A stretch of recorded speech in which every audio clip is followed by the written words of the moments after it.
The paper cup slipped. That was all it took. Hot coffee exploded across a stranger's white shirt. The crowd froze. Not gradually. All at once. The way sound disappears right before something terrible happens. Nobody moved. Even the traffic seemed to hold its breath. One bodyguard shifted his right hand slowly toward the inside of his jacket and left it there. And somewhere in the frozen crowd, someone whispered it just loud enough to reach her. "She's dead." Purity Adebayo heard it land. She felt it settle somewhere between her sternum and her spine. But she didn't look away. She held the man's gaze. Not aggressively, not desperately, steadily. The way a person looks at something they've already decided not to run from. "I'm sorry," she said clearly. "That was completely my fault." She was already opening her purse, fingers moving before her brain caught up. She pulled out everything, every bill, without counting, and extended the stack toward him. Then she looked down. 43,001. She knew it wasn't enough for a shirt like that. She said it anyway. "It's all I have." The man looked at her. Not at the money, at her.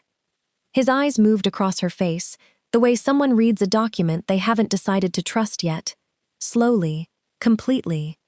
The crowd didn't breathe. Then he reached forward. 2 fingers.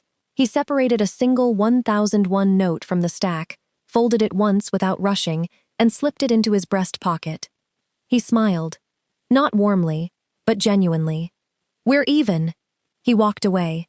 The black convoy absorbed him. The crowd exhaled. Purity stood on the sidewalk, looked down at the 42,001 still in her hand. She folded it carefully, put it back in her wallet, closed her purse, checked her watch, walked faster. She had an interview in 20 minutes. If you're new here, subscribe right now, because if that opening already has your attention, you are not ready for what happens next. Drop a comment and tell us where in the world you're watching from today. The Kang Group Tower rose 42 floors above the financial district. All glass, clean lines. Purity had researched the building before she researched the role. She'd mapped their subsidiary relationships, identified 3 areas of market exposure their executive team hadn't publicly addressed, studied their 5-year acquisition strategy until the numbers felt like a language she'd been speaking for years. She stepped off the elevator on the 38th floor and was escorted into a glass-walled conference room where 4 people were already seated. The man at the head of the panel was wearing a fresh white shirt. She recognized him in the same instant he recognized her. A precise, mutual acknowledgement, barely a flicker. Then Kang Tae-jun folded his hands on the table and looked at her the way he had on the street. Complete attention, no indication of what he was thinking. "Ms. Adebayo." A pause. "Please sit down." The interview began. For 20 minutes, it was rigorous, thorough, and fair. Purity answered every question with precision. No performance, no embellishment. She was trying to be accurate, because accurate answers were the only ones she trusted. Then the executive to Tae-jun's left leaned forward. Older, the specific confidence of a man who had never been seriously challenged. "Your credentials are strong," he said, in the tone of someone who finds credentials quaint. "But your experience is largely theoretical. The Nigerian market context you've worked in is fundamentally different from the pressures we operate under at this level. How do you propose to bridge that gap?" The room waited. Purity looked at him, calmly, with respect. "The acquisition strategy for your Busan Logistics subsidiary applies a margin compression model nearly identical to the one used by 3 mid-tier West African port operators in 2019. 2 failed within 18 months. The third succeeded because they restructured their vendor contract timing before the compression hit." She held his gaze. "Kang Group's current contract calendar suggests you're 9 months from the same decision point. If you'd like, I can walk through the numbers." Silence. The executive opened his mouth. "Continue." Tae-jun. Not to the executive. To her. Purity continued, and by the time she finished, 2 senior directors were writing things down. She got the position. As she gathered her materials in the corridor, a man appeared beside her. His smile arrived before he did. Warm, easy, the kind that made a room feel immediately safer. "Kang Ji-hoon," he said, hand extended. "Special Projects Division. And that thing you did in there with the Busan numbers?" He shook his head. "Welcome to Kang Group, Ms. Adebayo." She shook his hand. Something about him felt like a window left open on a warm afternoon. "Don't thank me yet," he said, already smiling wider. "Thank me when you survive your first month." Neither of them realized that this ordinary introduction would quietly reshape both their futures. Now, while Purity was walking out of that building, 12 floors below, in the headquarters of Murray Holdings, a different performance was underway. Han So-ah stood at the head of a conference table, 8 executives, all older, all male, not one of them currently winning. She had dismantled their counter-proposal in 22 minutes, clean, surgical, no raised voice. Beside her sat a junior associate, young, clearly brilliant, visibly terrified. Her hands were shaking. Seo-ah paused mid-sentence. "Read the final clause," she said quietly. "Slower this time." The associate read it. Slower. Her voice steadied. Seo-ah nodded once. "Make a note of that moment. Because later, when you decide how to feel about Han Seo-ah, remember that she didn't have to do that. She did it anyway." She was, by any honest measure, formidable. Purity's first weeks at Kang Group passed the way genuine work always does, in a sustained blur. Early mornings, late evenings, invisible hierarchies, unwritten rules. She made no missteps that mattered. She asked no favors that cost anyone anything. One Thursday night, she was still at her desk. Across the floor, a junior analyst stared at his monitor with the expression of someone watching a disaster unfold in real time. She walked over, looked at the screen, understood in 4 seconds. A transposed formula, 6 weeks of corrupted data, report due at 8 the next morning. She pulled a chair over without being asked. They worked until 2. When they were done, the analyst looked at her like she'd personally prevented a natural disaster. "Should I tell them you helped?" "Tell them you caught it," she said, already walking back to her desk. She didn't look back. What she didn't know was that Kang Tae-jun, returning from a private meeting that had nothing to do with any official Kang Group business, had paused at the edge of the floor long enough to watch the whole exchange. He said nothing. He walked to his office, but the next morning, he told his assistant quietly, "Find out where she bought that notebook she carries." The assistant blinked. "Should I send flowers?" Tae-jun didn't answer immediately. Then, no. A pause. "She'll misunderstand." He went back to his documents. The assistant wisely said nothing else. That same week, Purity was taking the stairwell to the parking garage. She preferred the stairs. 4 flights, enough time to decompress. She came through the door on level B2 and stopped. At the far end of the garage, partially behind a concrete pillar, Tae-jun stood in front of a man who was shaking. Not trembling, shaking. The man was not young. His suit was expensive. Whatever position he held, it was significant. But at this moment, he looked like someone whose entire foundation had just been handed back to them in pieces. Tae-jun's voice was quiet. That was what made it terrifying. He didn't shout. He didn't move. He simply said, "You put civilians at risk." The man spoke rapidly, apologizing, explaining, justifying, the words falling over each other. Tae-jun waited until silence returned. "Fix what you broke." That was all. He turned. His eyes found Purity in the shadow beside the stairwell door. Immediately, deliberately, the way a person locates something they were already aware of. They looked at each other. 3 seconds. 4. Then Purity pushed through the door and walked back up the stairs.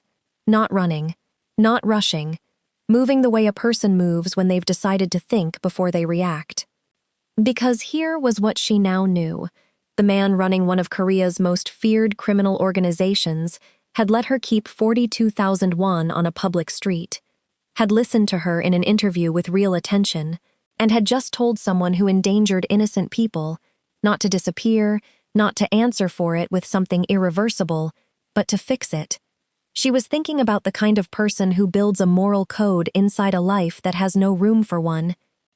She believed she had just learned the most dangerous truth about Kang Tae-jun. She hadn't. The next morning, Purity objected to a proposed acquisition during a full strategy meeting. The numbers didn't support the timeline. She said so, plainly, in front of 12 people who outranked her. The room tensed. Tae-jun had been listening with his chin resting on his closed hand. His expression hadn't changed. "Let's hear it," he said. She walked them through it. 7 minutes. When she finished, 2 senior directors were writing things down. Tae-jun said nothing for a moment. Then, "We revisit the timeline Friday." He didn't look at her again after that. But from the corridor beyond the glass wall, Seo-ah had been watching. She'd arrived for a scheduled introduction and had instead spent 6 minutes watching Kang Tae-jun, a man she had known since they were teenagers, lean forward in his chair. Listening. Voluntarily. To someone he had no political reason to listen to. Seo-ah stood very still for a moment. Then she turned and walked back to the elevator without entering the room. That same week, Seo-ah presented at a joint industry forum. Purity was in attendance, with 3 other Kang Group analysts. Seo-ah took the stage and, within 4 minutes, had reframed the entire conversation. She didn't just argue her position. She anticipated every counter-argument, addressed them before anyone raised them, and delivered her conclusion with such precision that the room burst into applause before she'd even fully stepped back from the podium. Purity clapped with everyone else. She leaned slightly toward Ji-hoon beside her. "She's good," she said quietly. Ji-hoon didn't look up from his program. "No," he said simply. A small pause. "She's the reason companies fear board meetings." Purity watched Seo-ah accept the applause with graceful composure and thought to herself, when this woman decides she wants something, the people standing between her and it had better have a very good plan. She filed that thought. She would need it later. At the time, Purity believed she understood the people in this room. She didn't. Work continued. The proximity between Purity and Tae-jun deepened the way genuine collaboration always does. Gradually, then constantly. Late evenings reviewing international data. Early mornings before the floor filled. He challenged her conclusions directly, without softening.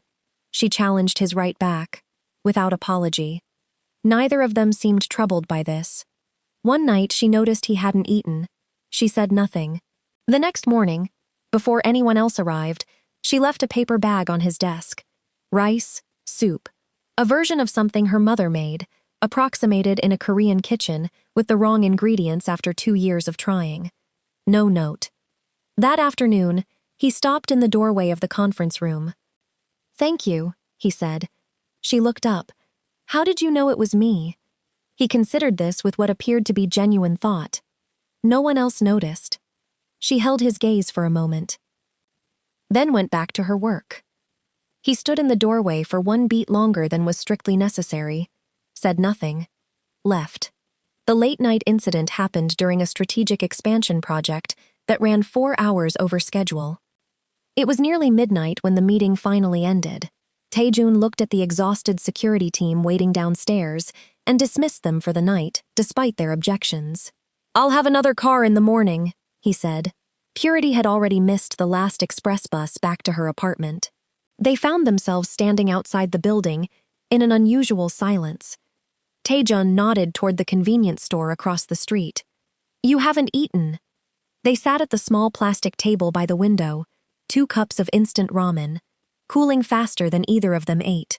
The city glittered in the dark beyond the glass. Tae-jun told her about learning to drive in a parking structure at 3 in the morning because his schedule didn't allow for daylight lessons. She told him about her first week in Seoul, a room so small she had to move her suitcase to open the bathroom door. She'd found it funny. The woman who ran the building had not understood this reaction. He laughed. Not a controlled, public version of a laugh. A real one. Abrupt. Unguarded. The kind that comes from somewhere a person has stopped protecting.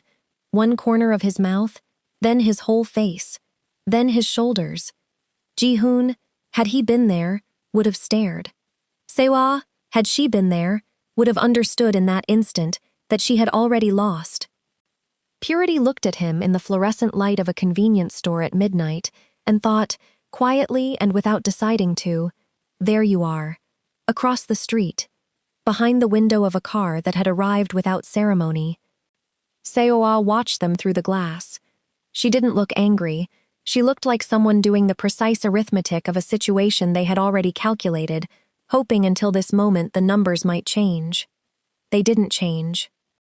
She looked at the back of Taejun's head, at the way he was sitting, open, unguarded in a way she had spent years trying to reach and never quite arrived at. She told her driver to go.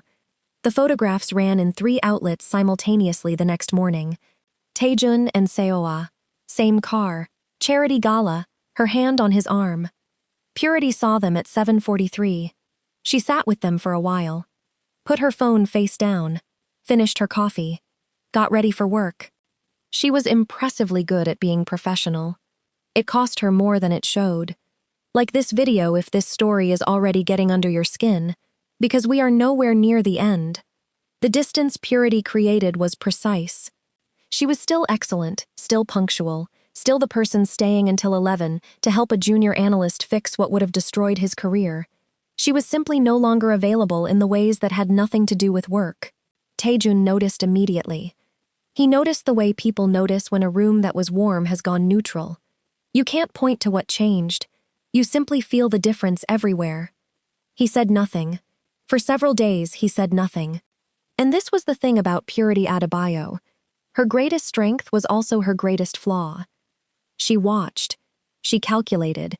She assembled information until she arrived at a conclusion. And once she arrived, she trusted that conclusion completely. She assumed. It was faster than asking. It protected her from being wrong in front of people. But it also meant she let a photograph, a rumor, and her own assembled logic answer a question that she never once put directly to the person it belonged to. Ji-hoon found her on a Tuesday with a paper bag and an expression of such specific, calibrated warmth that she almost laughed. "There's a restaurant in Mapogu," he said, "open since 1974, never appeared on a single food guide, best doenjang jjigae in the city. You're coming." He ordered everything, explained what to eat first, told her 3 things about the Kang family that the internet would never know.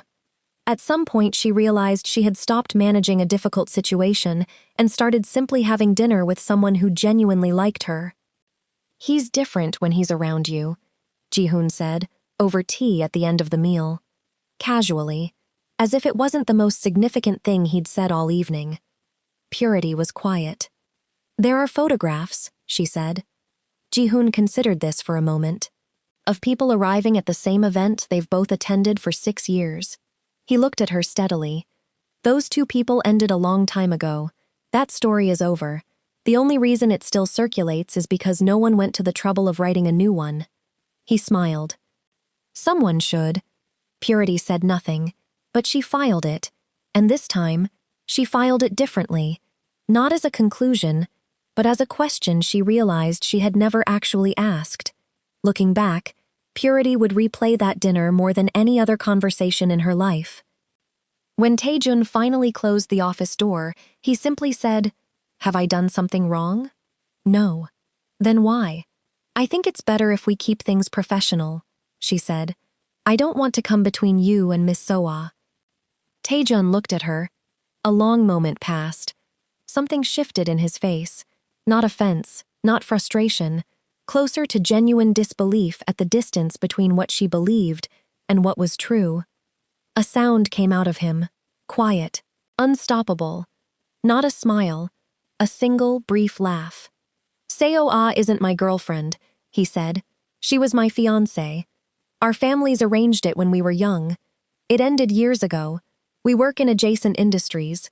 We are careful people who understand how to be in the same room." He paused. "That is all." Purity said nothing. People enjoy completing stories they don't have full information for. His voice dropped slightly.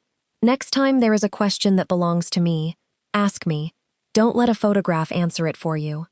The space between them recalibrated. She looked at him. He looked back. One corner of his mouth moved, just barely. He caught it. "Would you still say no to dinner?" he said. "No," she said. The invitation to the Kang family estate arrived on thick cream paper, formally addressed, handwritten. Purity read it twice. Then she sat with it for a while, feeling something she would have been reluctant to name out loud. The estate was everything Taejun wasn't publicly: warm stone and old trees and rooms that had been lived in across decades. Seoa was there, effortlessly poised. Jihoon was there, filling every silence with easy generosity. The grandmother sat at one end of the table, like someone who had earned the right to form opinions about everything and everyone. At the other end, barely speaking, Grandfather Minsuk watched the room. Not listening, watching. He had long ago decided that watching was the more important work. The questions the family asked were not gentle. They were questions about loyalty, sacrifice, what a person does when what they want conflicts with what is right. The grandmother's questions had edges. Purity answered every single one honestly. Not diplomatically, not strategically. She said what she actually thought, including, at one point, "I think that's a false choice, and I think you know it," which created a silence at the table that she sat through without flinching. Taejun didn't react, but his eyes moved to his grandmother. His grandmother said nothing, which meant, in that family, everything. Later, Minsuk drew Taejun aside quietly. "She doesn't try to impress powerful people," he said. "She just stands her ground." Taejun said nothing. He didn't need to. As the guests moved toward the estate's entrance, Purity passed close enough to the east corridor to catch two voices. Low, brief, precise. "Seoa, are we still on schedule?" And Jihoon, warm, generous, restaurant in Mapo-gu Jihoon, his voice dropped into a register she had never once heard from him. "Everything is." Purity kept walking. Her face stayed completely still. She filed it the way she filed everything that truly mattered, without reaction, without conclusion, without forgetting. She had also, without meaning to, started noticing other things. The way Jihoon always knew where everyone was. The way he remembered not just birthdays, everyone remembered birthdays, but access codes, meeting times, the internal calendar of every person he considered useful. The way he was always first to offer help, always first to arrive at a problem, always positioned, somehow, at exactly the place where information moved. People who control information, she thought, often appear the kindest. She kept that thought too. The financial anomalies appeared the following week, buried inside a supplemental valuation document for the acquisition she had flagged months earlier. Patient, elegant, distributed across multiple line items in a way that required knowing exactly where to look.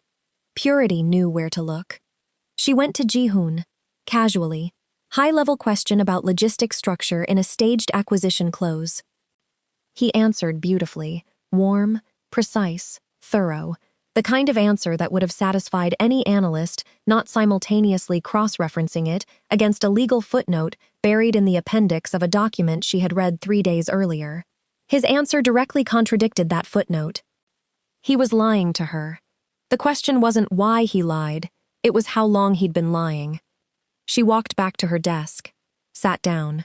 For a long time she looked at her screen without seeing it. She thought about the restaurant in Mapo-gu, the way he'd ordered everything, the way he'd said, "He's different when he's around you," and she had believed it, had felt it as a genuine gift from a person who wanted good things for her. Had he believed it himself? Or had he simply needed her walking forward, too busy to look behind her? She began the investigation that night. She told no one. 2 weeks later, she was walking along the Han River at 9 in the evening, eating tteokbokki from a paper cup, when Taejun said, "The only part of my day I actually look forward to is the part where I get to argue with you." She looked at him. He was watching the river. "That might be the most backhanded thing anyone has ever said to me. I mean it completely." She laughed. He turned toward her when she laughed, the way someone turns toward warmth without deciding to. He reached over and tucked a piece of her scarf back where the wind had pulled it loose. His hand stayed at her shoulder for a moment. Neither of them spoke. The city moved around them in the dark, and they stood in the middle of it, and that was the moment. Not a declaration, not a speech, just his hand at her shoulder, and both of them understanding, without needing to say it, what they were to each other now. The audit was announced on a Monday. Routine, they said. By Thursday afternoon, the investigators had found it. Confidential acquisition files. Accessed and copied from Purity Adebayo's workstation. The timestamps were exact. The logs were clean, and the files had been copied during the board meeting. The same board meeting where Purity had been seated 3 chairs from Taejun, visible to every person in the room, for 2.5 hours. The frame was brilliant. It suggested she had left a remote access portal deliberately open, used the meeting as an alibi, fed proprietary data out of the building, while her own presence in the room made accusation feel almost absurd. The board suspended her. Taejun did not argue in that room. He understood, immediately and coldly, that public defense without evidence would confirm the narrative and strip away what little protection her suspension currently gave her. He met her in the building's lower lobby. Before she left, "I'll find the truth," he said. She looked at him, said nothing for a moment. "I know you will." She walked out with her portfolio under her arm, spine straight, expression still. The same way she had walked in on the morning she'd ruined a stranger's white shirt. She was devastated, but she had decided no one would see her break in a lobby. She thought everything had just fallen apart. In reality, something much larger had only just begun. That night, her apartment, files spread across the floor. She wasn't looking for what she had done wrong. She was looking for what someone else had done right. She replayed the board meeting in her mind, every minute. And then she found it. Ji-hoon had excused himself 23 minutes into the meeting. A phone call. He had been gone for 11 minutes. She remembered it precisely because she had noted the empty chair and assumed family. The timestamp on the digital breach. 11 minutes. She sat very still. For a long time. Then she made 2 calls, a former classmate in digital forensics, and Kang Tae-jun. She laid it out for him the next morning. The timeline, the footnote Ji-hoon had contradicted, the conversation she'd overheard at the estate, the physical impossibility of the breach occurring without someone present at a specific network node that Purity had been nowhere near. Taejun listened without interrupting. His expression, by the end, was something she hadn't seen before. Not rage, something colder and more precise.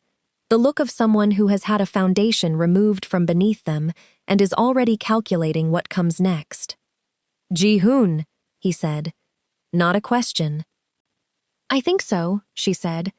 He looked at her for a moment. 3 days, he said. He took 2.